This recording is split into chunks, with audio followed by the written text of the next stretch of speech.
한국으로 탈출하는 일본의 젊은 여성들 때문에 일본 정부가 발칵 뒤집혔습니다.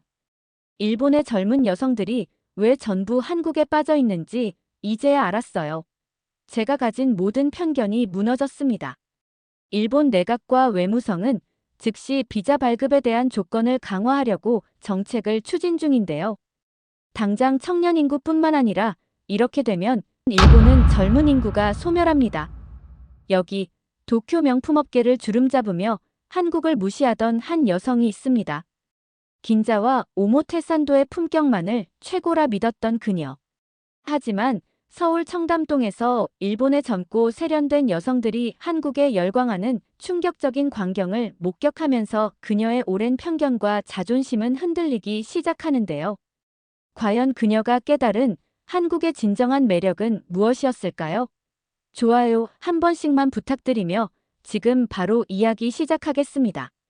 안녕하세요. 저는 아키모토 리나, 일본 최고의 명품 브랜드에서 글로벌 마케팅을 총괄하는 이사입니다. 제가 오늘 여러분께 들려드릴 이야기는 제 인생을 완전히 바꿔놓은 서울 출장에서의 경험담이죠. 도쿄 긴자에서 태어나고 자란 저는 어린 시절부터 럭셔리의 정수를 보며 성장했습니다. 긴자의 화려한 백화점들, 오모테산도의 세련된 부티크들은 제 놀이터였고 꿈의 무대였죠. 15살 때부터 아버지를 따라 명품 매장들을 돌며 브랜드의 역사와 가치를 배웠습니다. 아버지는 일본 패션 업계에 거물이셨는데 2000년대 초반 한국과의 합작 사업을 추진하다가 크게 실패하신 적이 있었죠. 그때 아버지가 하신 말씀이 아직도 생생합니다. 리나야, 한국은 겉모습만 따라하는 나라다. 진정한 명품의 가치를 아는 건 오직 우리 일본뿐이란다. 그 말씀은 제 마음속 깊이 각인되었고 저는 자연스럽게 한국을 무시하는 시각을 갖게 되었습니다. 명문 와세다 대학을 졸업하고 프랑스 파리에서 럭셔리 마케팅을 공부한 후 저는 일본 최고의 명품 브랜드에 입사했습니다. 15년간 열심히 일한 끝에 마침내 글로벌 마케팅 총괄 이사 자리에 올랐죠. 저는 긴자와 오모테산도야말로 아시아 명품 시장의 중심이며 도쿄가 파리나 밀라노의 버금가는 패션 수도라고 굳게 믿었습니다. 특히 한국의 청담동 같은 곳은 우리 긴자를 어설프게 흉내낸 복제품에 불과하다고 생각했죠. 그런데 작년 가을 본사에서 갑작스러운 지시가 내려왔습니다. 한국 시장 공략을 위해 서울 출장을 가라는 것이었죠. 저는 속으로 한숨을 쉬었습니다. 굳이 왜 한국까지 가야 하는지 이해할 수 없었거든요. 하지만 회사 방침이니 어쩔 수 없이 준비를 시작했습니다. 출장 전날 밤, 저는 오랜만에 아버지께 전화를 드렸죠. 아버지, 제가 내일 서울로 출장을 가게 되었어요. 전화기 너머로 아버지의 쓴웃음 소리가 들렸습니다. 리나야, 시간 낭비하지 말고 빨리 돌아와라. 한국에서 배울 건 아무것도 없다. 다음 날 아침, 하네다 공항에서 서울행 비행기에 올랐습니다. 비행기 안에서 저는 서울 청담동에 대한 자료를 검토했죠. 사진으로 본 청담동 거리는 확실히 화려해 보였지만 뭔가 인위적이고 과시적인 느낌이 강했습니다. 역시 긴자의 품격과는 비교할 수 없구나. 저는 혼자 중얼거렸죠. 2시간 반의 비행 끝에 인천공항에 도착했고 회사에서 보낸 차를 타고 서울로 향했습니다. 차창 밖으로 보이는 서울의 풍경은 예상보다 현대적이고 세련되어 보였지만 저는 여전히 편견의 색안경을 벗지 못했죠. 호텔에 짐을 풀고 곧바로 청담동으로 향했습니다. 제가 맡은 임무는 한국 명품 시장의 현황을 파악하고 우리 브랜드의 한국 진출 전략을 수립하는 것이었죠. 하지만 솔직히 말해서 저는 이미 결론을 내린 상태였습니다. 한국 시장은 일본에 비해 미성숙하고 소비자들의 안목도 떨어질 거라고요. 이 출장은 그저 형식적인 절차일 뿐이라고 생각했죠. 하지만 제가 얼마나 오만하고 무지했는지 곧 깨닫게 될 운명이었습니다. 청담동 명품 거리에 도착한 순간 저는 실망감을 감출 수 없었습니다. 물론 거리는 깨끗하고 건물들도 현대적이었지만 뭔가 긴자의 깊이 있는 역사와 품격이 느껴지지 않았죠. 긴자는 150년이 넘는 역사를 자랑하는 곳입니다. 메이지 시대부터 이어져 온 전통과 현대가 절묘하게 조화를 이루는 곳이죠. 반면 청담동은 마치 어제 만들어진 것처럼 인위적이고 새 것 같은 느낌만 들었습니다. 차에서 내려 천천히 거리를 걸었습니다. 양옆으로 늘어선 명품 브랜드들의 플래그십 스토어들이 눈에 들어왔죠. 에르메스, 샤넬, 루이비통, 분명 최고급 브랜드들이 입점해 있었지만 매장 디스플레이나 건물 외관의 디자인이 어딘가 과하다는 느낌이었습니다. 역시 한국 사람들은 크고 화려한 것만 좋아하는구나. 저는 속으로 생각했죠. 첫 번째로 들어간 곳은 프랑스 명품 브랜드의 플래그십 스토어였습니다. 매장에 들어서자 직원이 다가와 인사를 했죠. 안녕하세요. 무엇을 도와드릴까요? 한국어로 말하는 직원에게 저는 영어로 대답했습니다. 제가 일본인이라는 걸 알아차린 직원은 서툰 일본어로 다시 인사를 했죠. 그 모습이 왠지 안쓰러워 보였습니다. 긴자의 명품 매장 직원들은 최소 3개 국어는 완벽하게 구사하거든요. 매장을 둘러보며 저는 계속해서 비교를 멈출 수 없었습니다. 상품 진열 방식도 긴자에 비해 정교하지 못했고, 조명도 너무 밝아서 고급스러운 분위기가 부족했죠. 무엇보다 매장에 있는 손님들의 모습이 제 편견을 더욱 굳히게 만들었습니다. 브랜드 로고가 크게 박힌 제품들을 고르는 모습, 큰 소리로 가격을 물어보는 태도, 아직 진정한 럭셔리가 무엇인지 모르는구나. 저는 한숨을 쉬었죠. 두 번째 매장은 이탈리아 브랜드였습니다. 여기서도 비슷한 광경이 펼쳐졌죠. 손님들은 가장 눈에 띄는 제품들만 찾았고, 브랜드의 역사나 장인 정신에는 관심이 없어 보였습니다. 저는 매장 매니저에게 한국 고객들의 구매 패턴에 대해 물어봤죠. 한국 손님들은 주로 어떤 제품을 선호하시나요? 매니저는 씁쓸한 미소를 지으며 대답했습니다. 로고가 크게 보이는 제품들이죠. 브랜드를 과시하고 싶어 하시는 분들이 많습니다. 그 말을 듣고 저는 더욱 확신을 갖게 되었습니다. 일본 고객들과는 차원이 다르다고요. 일본에서는 로고가 작거나 아예 없는 제품들이 오히려 인기가 높죠. 진정한 품질을 아는 사람들은 과시할 필요가 없으니까요. 저는 노트에 메모를 적었습니다. 한국 시장 브랜드 인지도 중심, 과시형 소비 성향 강함, 제품의 본질적 가치에 대한 이해 부족. 점심시간이 되어 청담동의 고급 레스토랑에서 식사를 했습니다. 한국에 몇 개 없는 미슐랭 식당이라고 해서 방문해봤지만 여기서도 실망은 계속됐죠. 음식은 나쁘지 않았지만 플레이팅이 과했고 서비스는 형식적이었습니다. 옆 테이블에서는 젊은 여성들이 명품 쇼핑백을 자랑하듯 테이블 위에 올려놓고 사진을 찍고 있었죠. 소셜미디어용 사진이겠지. 저는 고개를 저었습니다. 일본 유명 스시장인이 운영하는 긴자거리의 미슐랭 스시집이 그리워졌었죠. 오후에는 한국 토종 명품 브랜드들도 둘러봤습니다. 솔직히 기대는 전혀 하지 않았죠. 하지만 예상대로였습니다. 디자인은 유럽 브랜드들을 모방한 것이 명백했고, 품질도 일본 브랜드들에 비해 현저히 떨어졌죠. 가격은 터무니없이 높았는데 아마 비싸면 좋은 거지라는 한국 소비자들의 인식을 노린 것 같았습니다. 저녁 무렵 저는 호텔로 돌아와 보고서를 작성하기 시작했습니다. 한국 명품 시장은 아직 미성숙 단계, 소비자들의 브랜드 이해도가 낮고 과시형 소비가 주를 이룸, 일본 시장과는 최소 10년 이상의 격차가 존재함. 이렇게 적으며 저는 내일 일정을 빨리 끝내고 도쿄로 돌아가고 싶다는 생각만 했죠. 아버지 말씀이 옳았습니다. 한국에서 배울 건 정말 아무것도 없었으니까요. 다음 날 아침, 저는 마지못해 다시 청담동으로 향했습니다. 어제의 실망감이 아직 가시지 않은 채였죠. 하지만 이상한 일이 일어났습니다. 지하철에서 내려 에스컬레이터를 타고 올라가는데 귀에 익숙한 소리가 들려왔습니다. 일본어였죠. 그것도 한두 명이 아니라 여러 그룹에서 들려오는 일본어 대화 소리였습니다. 처음엔 별 생각 없이 지나쳤습니다. 청담동이 관광지이니 일본 관광객이 있는 건 당연하다고 생각했죠. 하지만 거리로 나왔을 때 제 눈을 의심하지 않을 수 없었습니다. 어제는 미처 보지 못했던 광경이 펼쳐져 있었거든요. 거리 곳곳에 일본 젊은 여성들이 가득했습니다. 그것도 단순한 관광객이 아니라 명품 쇼핑백을 한가득 들고 있는 모습이었죠. 저는 잠시 멈춰 서서 주위를 둘러봤습니다. 샤넬 매장 앞에는 오사카 사투리를 쓰는 여대생들이 줄을 서 있었고, 디올 부티크에서는 도쿄에서 온 듯한 세련된 차림의 여성들이 나오고 있었죠. 더 놀라운 건 그들의 표정이었습니다. 긴자에서 쇼핑할 때와는 전혀 다른, 마치 꿈의 나라에 온 것 같은 설렘과 기쁨이 가득한 얼굴들이었죠. 호기심이 생긴 저는 가까이 다가가 그들의 대화를 들어봤습니다. 와, 여기 정말 최고야. 일본보다 훨씬 친절하고 서비스도 좋아. 맞아. 그리고 면세 혜택도 더 좋잖아. 같은 제품인데 도쿄보다 30%는 싸게 살 수 있어. 저는 깜짝 놀랐습니다. 일본 여성들이 굳이 한국까지 와서 명품을 사는 이유가 단순히 가격 때문만은 아닌 것 같았거든요. 루이비통 매장에 들어가 보니 더욱 충격적인 광경이 기다리고 있었습니다. 매장의 절반 이상이 일본 고객들이었죠. 직원들은 유창한 일본어로 응대하고 있었고, 일본 고객들을 위한 특별 서비스도 제공하고 있었습니다. 한 직원에게 물어보니 매출의 40% 이상이 일본 고객에게서 나온다고 했죠. 특히 20대에서 30대 초반 일본 여성분들이 정말 많이 오세요. 한 달에 두세 번씩 오시는 단골도 많고요. 저는 믿을 수 없었습니다. 긴자와 오모테산도가 있는데 왜 굳이 서울까지 와서 쇼핑을 한단 말입니까? 저는 용기를 내어 한 그룹의 일본 여성들에게 다가갔습니다. 실례합니다. 저도 일본에서 왔는데 혹시 왜 한국에서 쇼핑하시는지 여쭤봐도 될까요? 25살쯤 되어 보이는 여성이 밝게 웃으며 대답했습니다. 아, 안녕하세요.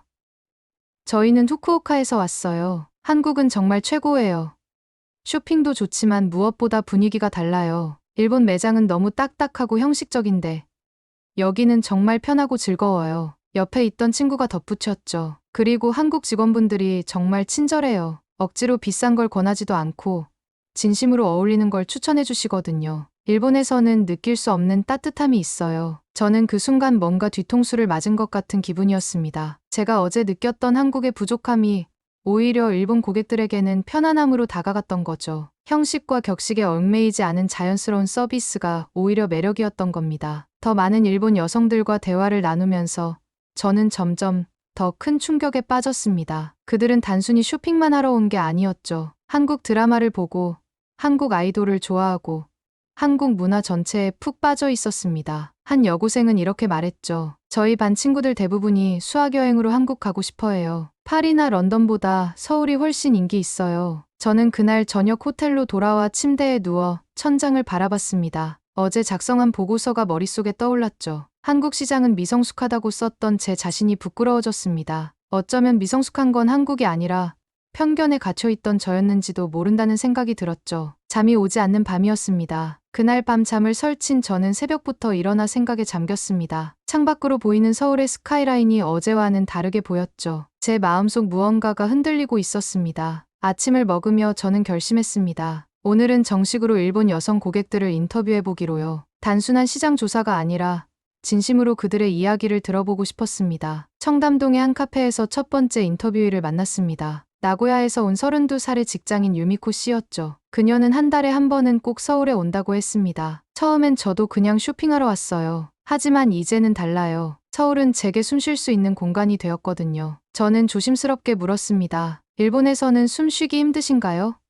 유미코 씨는 잠시 망설이다가 눈시울을 붉혔습니다. 일본은 너무 완벽해야 해요. 항상 예의 바르고 패 끼치지 않고 튀지 않아야 하죠. 하지만 한국에 오면 달라요. 여기서는 제가 저일 수 있어요. 그녀의 말에 저는 가슴이 찡했습니다. 저 역시 그런 압박감 속에서 살아왔으니까요. 완벽한 긴자의 딸로, 완벽한 커리어우먼으로 살아야 했던 제 모습이 겹쳐 보였죠. 두 번째로 만난 사람은 후쿠오카에서 온 대학생 그룹이었습니다. 20살의 사야카를 비롯한 4명의 친구들은 한국 드라마 사랑의 불시착을 보고 한국에 완전히 빠졌다고 했죠. 현빈 씨 같은 사람이 진짜 있을까 해서 왔는데 정말 있더라고요. 그들의 순수한 열정에 저도 모르게 미소가 지어졌습니다. 하지만 더 깊은 이야기를 듣게 된 건 그 다음이었습니다. 일본 남자들은 너무 소극적이에요. 감정 표현도 안 하고 여자를 배려한다는 생각도 없고 한국 남자들은 달라요. 친절하고 배려심 있고 무엇보다 여자를 소중하게 대해주는 게 느껴져요. 오후에는 더 충격적인 사실을 알게 되었습니다. 도쿄의 한 명문 사립고등학교 교사를 만났는데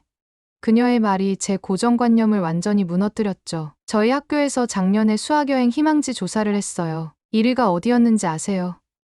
서울이었어요. 파리도, 뉴욕도, 런던도 아닌 서울이요. 여학생의 80%가 서울을 선택했죠. 저는 놀라움을 감출 수 없었습니다. 왜 서울을 선택했을까요?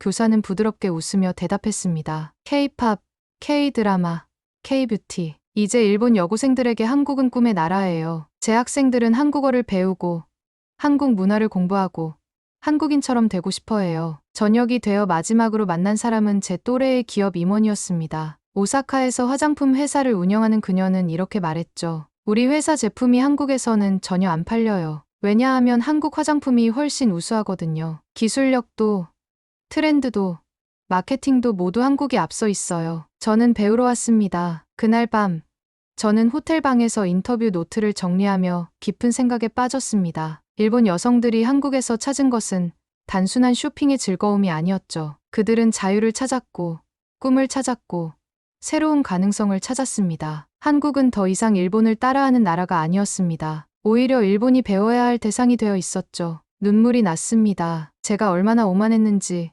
얼마나 무지했는지 깨달았기 때문이죠. 아버지의 편견을 그대로 물려받아 15년을 살아온 제 자신이 부끄러웠습니다. 창밖의 서울 야경을 바라보며 저는 생각했습니다. 이제 정말로 배워야 할 때가 왔구나. 다음 날 아침, 저는 무거운 마음으로 코엑스에서 열리는 글로벌 명품 박람회장으로 향했습니다. 어제까지의 경험들이 제 마음을 흔들어 놓았지만 아직도 믿고 싶지 않은 부분이 있었죠. 설마 한국 브랜드들이 정말로 일본을 능가할 수 있을까? 그건 불가능하다고 생각했습니다. 하지만 박람회장에 들어서는 순간 저는 또 한 번 충격을 받았습니다. 가장 좋은 위치, 가장 큰 부스들이 모두 한국 브랜드들로 채워져 있었죠. 더 놀라운 건 그 부스들 앞에 길게 늘어선 바이어들의 국적이었습니다. 유럽, 미국은 물론이고 일본 바이어들까지 한국 브랜드 부스 앞에서 줄을 서고 있었습니다. 제 다리가 저절로 한국 화장품 브랜드 부스로 향했습니다. 거기서 저는 믿을 수 없는 광경을 목격했죠. 파리의 유명 백화점 바이어가 한국 브랜드 담당자에게 간청하듯 말하고 있었습니다. 제발 우리 매장에 입점해주세요. 프랑스 여성들이 한국 화장품을 미친 듯이 찾고 있어요. 가슴이 철렁했습니다. 프랑스가 한국에게 간청하다니요?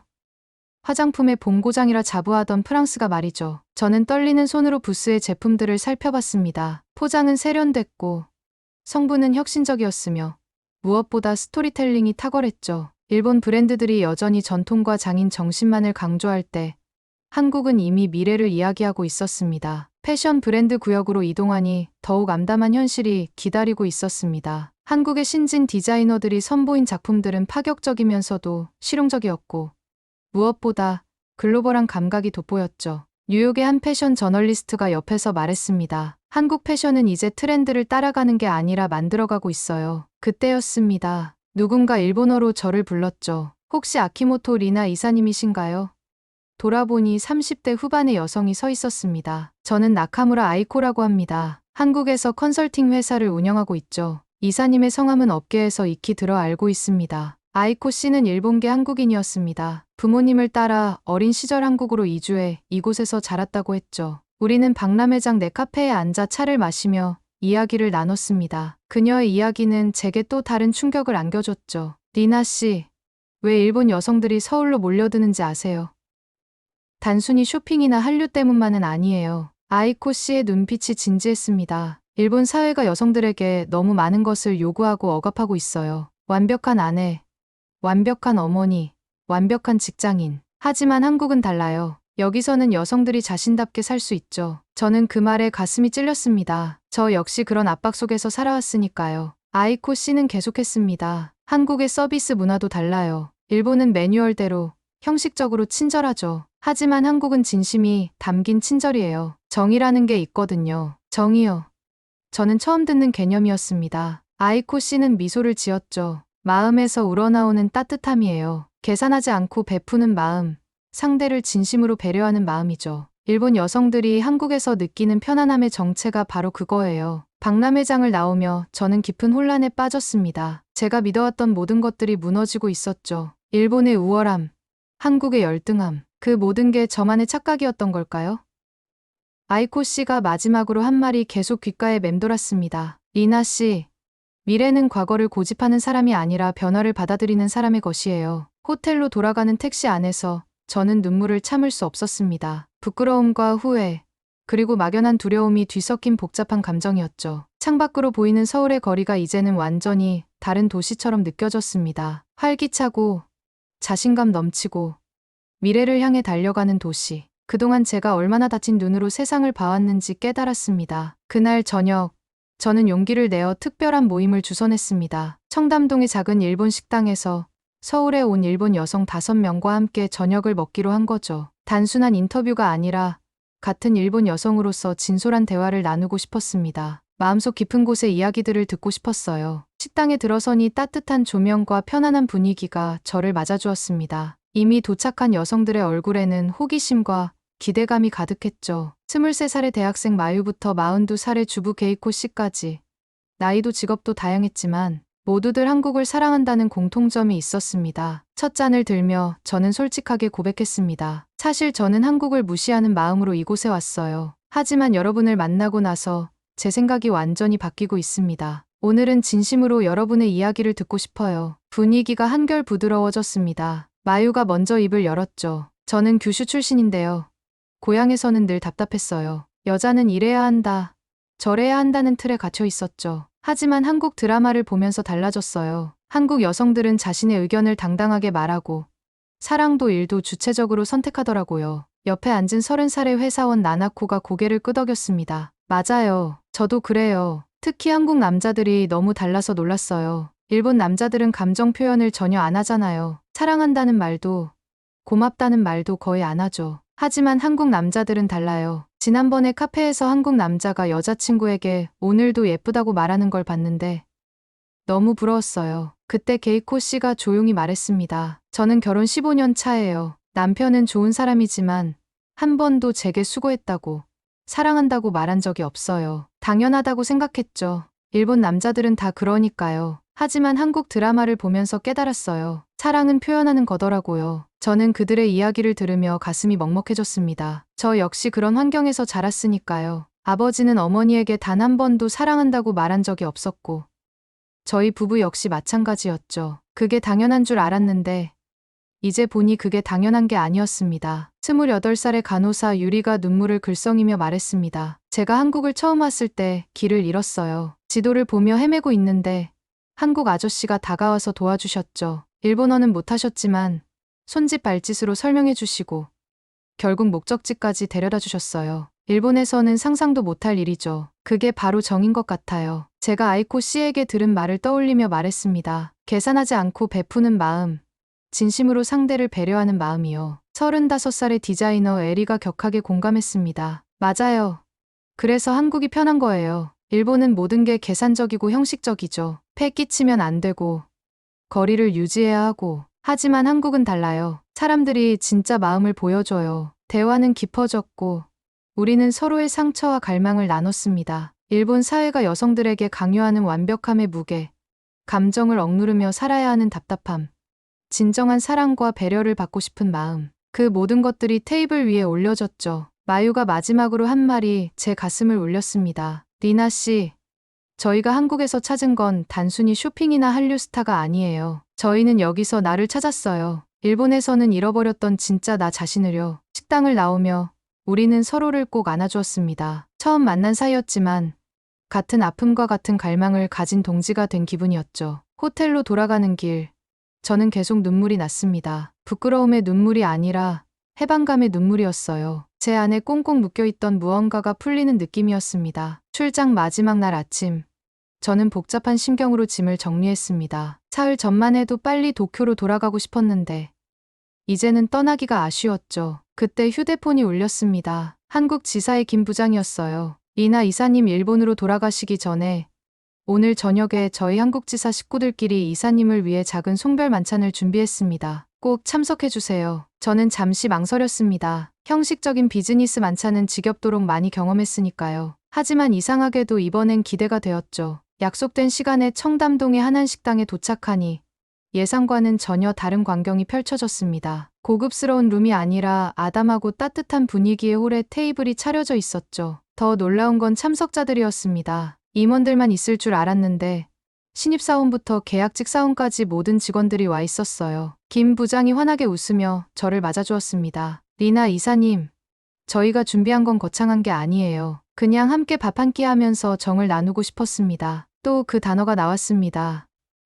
정. 이제는 그 의미가 조금씩 느껴지기 시작했죠. 자리에 앉자 직원들이 하나둘 제게 다가와 인사를 건넸습니다. 젊은 남자 직원은 불고기를 제 접시에 올려주며 말했죠. 이사님, 이게 저희 어머니가 하시는 식당 불고기예요. 청담동에서 제일 맛있다고 소문났죠. 한국 음식이 입에 맞으실지 모르겠어요. 이건 저희 식당에서 직접 담근 김치인데 한번 드셔보세요. 박 대리가 수줍게 김치통을 내밀었습니다. 모두가 자신의 이야기와 함께 음식을 권했고 저는 어느새 그들의 따뜻함에 둘러싸여 있었습니다. 일본에서는 상상도 못할 일이었죠. 상사와 부하 직원이 이렇게 격이 없이 어울리는 것도, 개인적인 이야기를 나누는 것도 금기시되었으니까요. 하지만 여기서는 모든 게 자연스러웠습니다. 계급도, 나이도, 성별도 잠시 잊고 그저 한 인간으로서 마주하고 있었죠. 식사 중간에 막내 직원이 조심스럽게 물었습니다. 이사님, 혹시 한국에 대한 인상이 어떠신지 여쭤봐도 될까요? 저는 잠시 말을 멈추고 깊게 숨을 들이쉬었습니다. 그리고 솔직하게 고백했죠. 사실 저는 한국을 완전히 오해하고 있었어요. 일본이 최고고 한국은 그저 따라하는 나라라고 생각했죠. 하지만 이곳에 와서 완전히 달라졌습니다. 직원들의 눈빛이 반짝였습니다. 저는 계속했죠.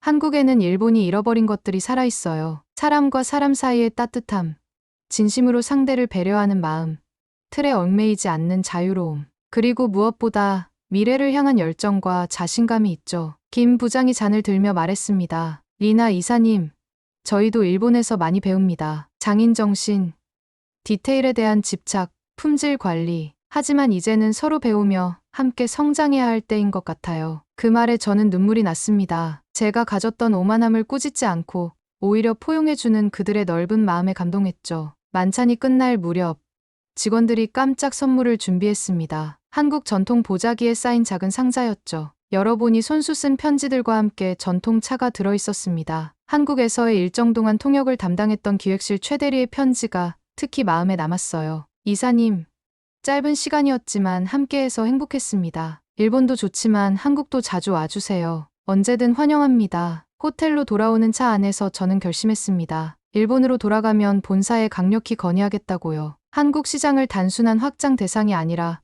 배움의 대상으로 봐야 한다고. 한국의 정문화와 혁신적인 마케팅을 벤치마킹해야 한다고 말이죠. 그리고 무엇보다 일본 여성들이 왜 한국을 찾는지 그 근본적인 이유를 직시해야 한다고 주장할 겁니다. 창밖으로 서울의 야경이 반짝였습니다. 불과 사흘 전만 해도 촌스럽다고 생각했던 그 불빛들이 이제는 희망처럼 보였죠. 저는 깨달았습니다. 미래는 과거의 영광에 안주하는 자가 아니라 겸손하게 배우고 변화하는 자의 것이라는 거요. 그리고 지금 한국이 바로 그 미래를 향해 달려가고 있다는 것을 말입니다. 오늘 사연은 여기까지입니다. 일본 최고의 명품 마케팅 이사가 한국 출장 중 경험한 충격적인 사건을 통해 한국의 진짜 가치를 깨닫고 편견을 버리게 되었다는 이야기를 전해드렸는데요. 여러분은 어떠셨나요? 혹시 여러분도 일본에 대한 편견이나 선입견을 가지고 계셨다면 댓글로 편하게 공유해주세요. 오늘 영상이 좋으셨다면 좋아요와 구독 한 번씩 눌러주시고요. 다음 시간에도 더욱 감동적이고 흥미로운 사연으로 찾아뵙겠습니다. 해움튜브 서윤영이었습니다. 감사합니다.